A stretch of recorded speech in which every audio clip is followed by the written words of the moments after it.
আমার প্রিয় নবম শ্রেণীর শিক্ষার্থী বন্ধুরা, তোমাদের সকলকে আমার চ্যানেলে স্বাগত জানাই। আশা করছি তোমরা সকলে খুব ভালো আছো। আজকে আমি তোমাদের 2024 সালে রায়োমার্টিনে যে প্রশ্নবিচিত্র প্রকাশিত হয়েছে তার 469 পাতাতে যে 1 নম্বর স্কুল রয়েছে সেখানে তোমাদের নবম শ্রেণীর শিক্ষার্থী বন্ধুদের ভূগোলের প্রশ্ন দেওয়া রয়েছে। আর এই প্রশ্নগুলো হচ্ছে সেকেন্ড ইউনিট টেস্টের প্রশ্ন। আমি আজকের উত্তরগুলো তোমাদের দেখিয়ে দেব। ইতিমধ্যেই যারা চ্যানেলটিকে সাবস্ক্রাইব করে নিয়েছো তাদের সকলকে অসংখ্য ধন্যবাদ জানাই। আর আজ যারা নতুন দেখছো তারাও চ্যানেলটিকে সাবস্ক্রাইব করে নিয়ে সাথে থেকো। চলো তাহলে শুরু করছি। দেখো, বিভাগ কয়ে 1-এর দাগের বিকল্পগুলি থেকে ঠিক উত্তরটি নির্বাচন করে লেখো। 1-এর দেখো, কোনো স্থান ও তার প্রতিবাদ স্থানের মধ্যে সময়ের পার্থক্য হয়, এটা লিখবে সি এরটা 12 ঘন্টা। 2 নম্বর প্রশ্ন, আন্তর্জাতিক দাগিমা সম্মেলন অনুষ্ঠিত হয়, এটা ওয়াশিংটন শহরে। 3 নম্বরে, জাপানের ফুজিয়ামা একটি, এটা হবে সি, এটা সুপ্ত আগ্নেয়গিরি। 4 নম্বর প্রশ্ন দেখো, সমপ্রায় ভূমি বা পেনিপ্লেনে কঠিন শিলা গঠিত টিলা বা পাহাড় হলো ডিএটা মোনার্ডনক। 5-এর প্রশ্ন, স্বল্পমোচন প্রক্রিয়া কার্যকরী হয়, এটা গ্রানাইট শিলায়। 6-এর, উত্তর পূর্ব ভারতের প্রবেশদ্বার হলো, এটা শিলিগুড়ি। 7-এর, প্রাচীন পলিমাটি পাওয়া যায়, এটা হবে সি, এটা দক্ষিণ দিনাজপুর জেলায়। এবার আমরা চলে আসবো বিভাগ ক্ষয়েতে। 2-এর দাগের এ, নিচের বিবৃতিগুলি শুদ্ধ হলে সু এবং অশুদ্ধ হলে অ লেখো। 1 নম্বরে, কর্কটক্রান্তি রেখা বরাবর হাঁটলে আমরা জলবায়ুর পরিবর্তন লক্ষ্য করব, এটা হবে অশুদ্ধ, তাই লিখে দেবে অ, লিখবে সময়ের পরিবর্তন লক্ষ্য করব। 2 নম্বরে, পর্বত বেষ্টিত মালভূমি নবীন ভঙ্গিল পার্বত্য অঞ্চলে গড়ে ওঠে, এটা হবে শুদ্ধ, তাই লিখবে সু।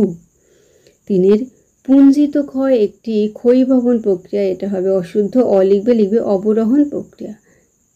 বিয়ের উপযুক্ত শব্দ বসিয়ে শূন্যস্থান পূরণ করো। 1-এর, পশ্চিমবঙ্গের সর্বোচ্চ শৃঙ্গ হলো, এটা লিখবে সান্তাকুফু। 2-এর, সুমেরু বৃত্তের মান 66.5 ডিগ্রি উত্তর অক্ষাংশ। 3 নম্বরেরটা দেখো, লিখবে ইলুভিয়েশন প্রক্রিয়ায় পদার্থ মৃত্তিকার এ স্তর থেকে বি স্তরে সঞ্চিত হয়। এবার আমরা চলে আসি সি-এর দাগের একটি বা দুটি শব্দে উত্তর দাও। 1 নম্বরে দেখো, পাত শব্দটি প্রথম কে ব্যবহার করেন? চলো আমরা এই উত্তরটা একটু দেখে নেব শ্রদ্ধেয় যুধিষ্ঠির হাজরা ও অনিরুদ্ধ হাজরার বই থেকে। 49 পাতাতে এটা রয়েছে। দেখো, কানাডার ভূ পদার্থ বিজ্ঞানী জে.টি. উইলসন সর্বপ্রথম পাত বা প্লেট শব্দটি ব্যবহার করেন। এই উত্তরটা আমরা দেখে নিলাম শ্রদ্ধেয় যুধিষ্ঠির হাজরা ও অনিরুদ্ধ হাজরা মহাশয়ের বই থেকে। 2-এরটা দেখো, পশ্চিমবঙ্গের দুঃখ কোন নদকে বলে? লিখবে দামোদর নদকে পশ্চিমবঙ্গের দুঃখ বলে। এবার আমরা চলে যাব বিভাগ গয়েতে 3-এর দাগের নিচের প্রশ্নগুলির উত্তর সংক্ষেপে লেখো। বিকল্প প্রশ্নগুলি লক্ষণীয়। দেখো, 1-এর বলেছে অক্ষাংশ কাকে বলে অথবা ক্রোনোমিটার কি?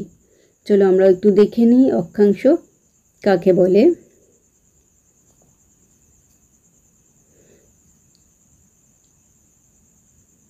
আচ্ছা, এই উত্তরটা আমরা একটু দেখে নিচ্ছি শ্রদ্ধেয় সমরেন্দ্রনাথ মোদক মহাশয়ের বই থেকে। এটা 26 পাতাতে আছে। দেখো, ভূপৃষ্ঠের কোনো স্থান বিন্দু থেকে ভূকেন্দ্র পর্যন্ত অঙ্কিত সরলরেখা পৃথিবীর নিরক্ষীয় তল বরাবর নিরক্ষরেখার সঙ্গে যে কোণ উৎপন্ন করে সেই কৌণিক দূরত্বকে ওই স্থানটির অক্ষাংশ বলে। এবার দেখে নিই আমরা ক্রোনোমিটার কি। এই উত্তরটাও আমরা একটু দেখে নিই শ্রদ্ধেয় সমরেন্দ্রনাথ মোদক মহাশয়ের বইয়ের 34 পাতাতে রয়েছে।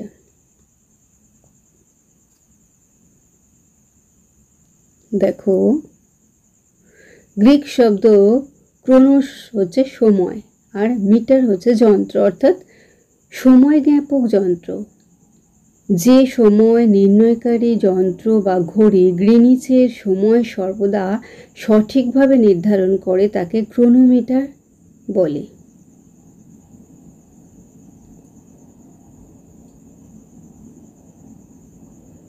তিনের দুইয়ের প্রশ্ন দেখো, পর্যায়ন প্রক্রিয়া কাকে বলে অথবা সমস্থিতিক আলোড়ন বলতে কি বোঝো? আচ্ছা, এই উত্তরটাও আমরা একটু দেখে নিই। শ্রদ্ধেয় সমরেন্দ্রনাথ মোদক মহাশয়ের বইয়ের 43 পাতাতে রয়েছে।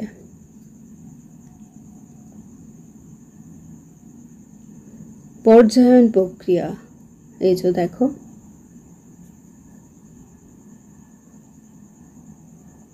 পরেরটা সমস্থিতিক আলোড়ন, এই যে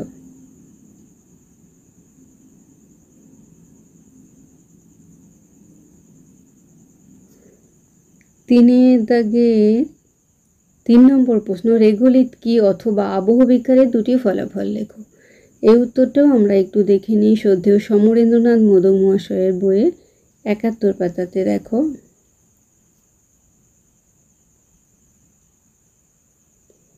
এই দেখো, রেগোলিথ হচ্ছে যান্ত্রিক ও রাসায়নিক আবহবিকারের ফলে সৃষ্ট শিলাচূর্ণ ও বিয়োজিত পদার্থ উৎপত্তিস্থলে সঞ্চিত হয়ে শিথিল ও নরম পদার্থের এক ভূ আস্তরণ গড়ে ওঠে, একে রেগোলিথ বলে। পরের প্রশ্নটা বলা হয়েছিল আবহবিকারের দুটি ফলাফল লেখো। এই যে আবহবিকারের ফলাফল রয়েছে।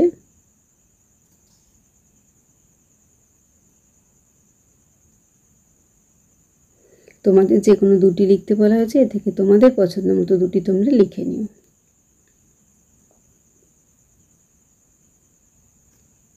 তিনের দাগে 4 নম্বর প্রশ্ন, পশ্চিমী ঝামেলা কি অথবা ম্যানগ্রোভ অরণ্যের দুটি অভিযোজনগত বৈশিষ্ট্য লেখো।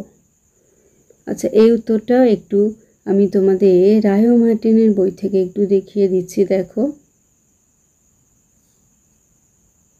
এই দেখো, পশ্চিমী ঝঞ্ঝা বা পশ্চিমী ঝামেলা আর ম্যানগ্রোভ অরণ্যের দুটি অভিযোজনগত বৈশিষ্ট্য, এটা আমি সমরেন্দ্রনাথ মহাশয়ের বই থেকে দেখিয়ে দিচ্ছি।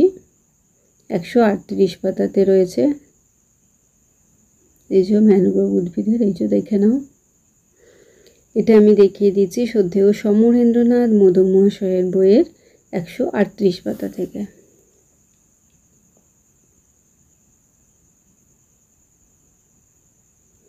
এবার আমরা চলে আসি বিভাগ ঘয়েতে 4-এর সংক্ষিপ্ত ব্যাখ্যামূলক উত্তর দাও। একে দেখো, মহাবৃত্ত ও ক্ষুদ্রবৃত্তের মধ্যে পার্থক্য লেখো অথবা আন্তর্জাতিক তারিখরেখাকে মাঝে মাঝে বাঁকিয়ে দেওয়ার দরকার হয় কেন। চলো আমরা একটু দেখে নিই। প্রথম প্রশ্ন দেখো, মহাবৃত্ত ও ক্ষুদ্রবৃত্তের পার্থক্য লেখো। এটা আমরা শ্রদ্ধেয় সমরেন্দ্রনাথ মোদক মহাশয়ের বই থেকে একটু দেখে নিই। 36 পাতাতে রয়েছে। এই যে দেখো, আর অথবা দিয়ে যে প্রশ্নটা রয়েছে যে আন্তর্জাতিক তারিখ রেখা যেটা রয়েছে মাঝে মাঝে তাকে বাঁকিয়ে দেওয়ার দরকার হয় কেন, এই যে দেখে নাও। এটাও আমরা শ্রদ্ধেয় সমরেন্দ্রনাথ মোদক মহাশয়ের বই থেকে দেখিয়ে দিচ্ছি।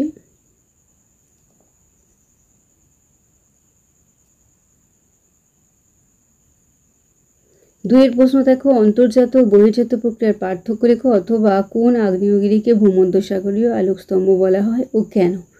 দেখো, দুইয়ের প্রশ্নটা আমরা একটু শ্রদ্ধেয় সমরেন্দ্রনাথ মোদক মহাশয়ের বই থেকে একটু দেখে নিই। এই দেখো, অন্তর্জাত প্রক্রিয়া ও বহির্জাত প্রক্রিয়ার পার্থক্য। দেখো, 4-এর দাগে 2-এর অথবা দিয়ে প্রশ্ন, কোন আগ্নেয়গিরিকে ভূমধ্যসাগরীয় আলোকস্তম্ভ বলা হয় ও কেন।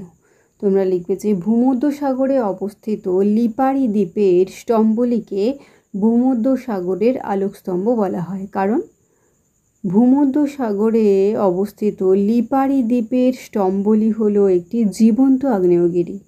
এই আগ্নেয়গিরি থেকে নির্গত গ্যাস জ্বলে রাতের আকাশকে আলোকিত করে রাখে, যা অনেক দূর থেকে দেখা যায়।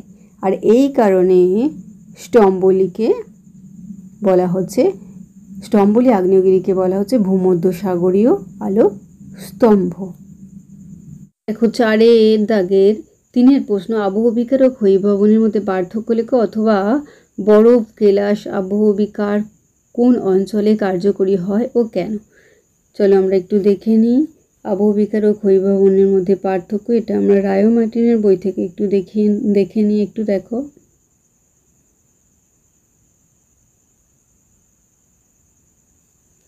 পরের বরফ কেলা স্বাভাবিকার কোন অঞ্চলে কার্যকরী হয় ও কেন, এটা আমরা একটু শ্রদ্ধেয় সমরেন্দ্রনাথ মোদক মহাশয়ের বই থেকে দেখে নিই একটু। এই যে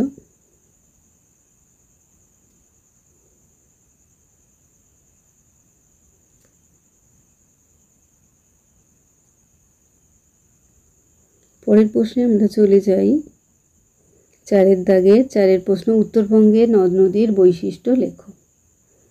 এই উত্তরটা আমরা একটু শ্রদ্ধেয় সমরেন্দ্রনাথ মোদক মহাশয়ের বই থেকে একটু দেখে নিই। এই যে উত্তরবঙ্গের বা পার্বত্য অঞ্চলের নদী আর এই যে বৈশিষ্ট্যগুলো রয়েছে।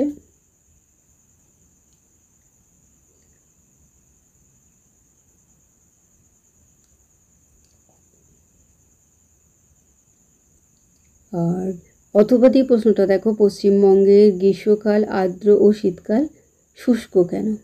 এই উত্তরটাও আমরা একটু দেখে নিই। চলো, শ্রদ্ধেয় সমরেন্দ্রনাথ মোদক মহাশয়ের বই থেকে আমরা একটু দেখে নিচ্ছি এটা।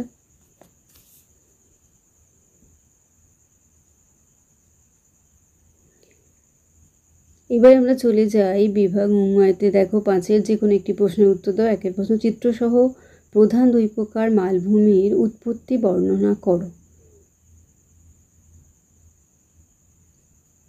এই উত্তরটা আমরা শ্রদ্ধেয় সমরেন্দ্রনাথ মোদক মহাশয়ের বই থেকে দেখে নিচ্ছি।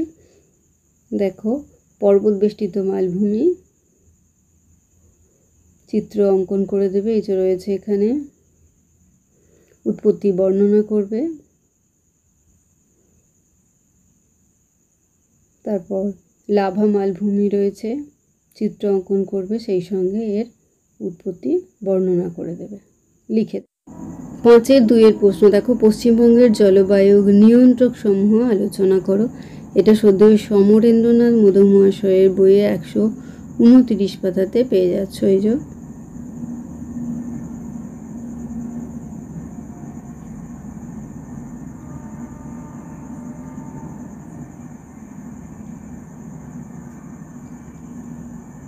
এবার 5-এর 3-এ দেখো, গ্রিনিচে যখন সকাল 9টা তখন কোনো একটি স্থানের স্থানীয় সময় বিকেল 5টা হলে স্থানটির দ্রাঘিমা কত? এই উত্তরটা আমরা একটু দেখে নিই শ্রদ্ধেয় গৌতম মল্লিক মহাশয়ের বই থেকে।